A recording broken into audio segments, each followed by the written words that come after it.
Tsaramono manamarika fa nifarana tamin'ny fomba ofisialy androany ariva ny fivoriana tsy ara-potoana teo anivon'izay anteny mera-pirenena izay fa notolorana maro-boninahitra androany maraina ihany koa ireo mpikambana teo anivon'ny komity mpanara-maso ny fanatanterahana ny tondrozotra ny CSC no afantarantsika azy nanambarany filohan'izany komity izany fa tsy ampy azy ireo ny fotoana nomena azy ahafahany nanatanteraka ny asa.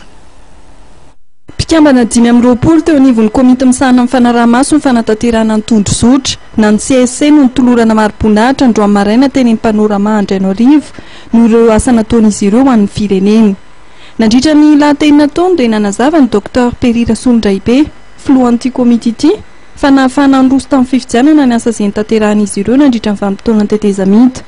Ho an'ny Praiminisitra Roger kosa dia nampiseho ny fahavononana sy ny faharetana ireo mpikambana teo anivon'ny CSC ireto ka nahafahana nandroso tamin'izay fifidianana izay ary nahafahana nametraka ny fitondrana lambahoaka tarihan'ny filoham-pirenena Hery Rajaonarymampianina.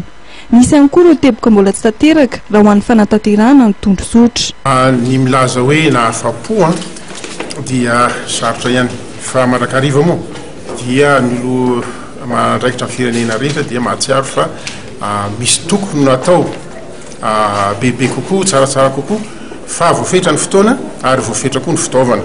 teo am-pelantanana. Raha ny CSC moa dia mahatsiaro fa tena voafetra ny teo am-pelantanana fa nanao araka izay azo atao ny hoe blocage tsy izay angamba le izy fa nisy fanakaloza nisy résolution natao ary tamin'ny farany resahana momba ny article 20 io dia nisy fitenenana izay hita zany tamin'ny internet hoe tsy hodiny filoha Ravalomanana raha tsy vita ny fifidianana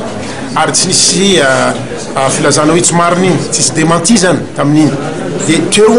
hoe prendre acte ny CSC sy ny 10 signataires ary ny andro-panjakana tamin'izay fotoana zay ny amin'io filazana io dia teo zany farany resahana momba an'iny fa rehefa vita kosa ny fifidianana dia zay moa zany efa tafajano zavatra hafa indray zany.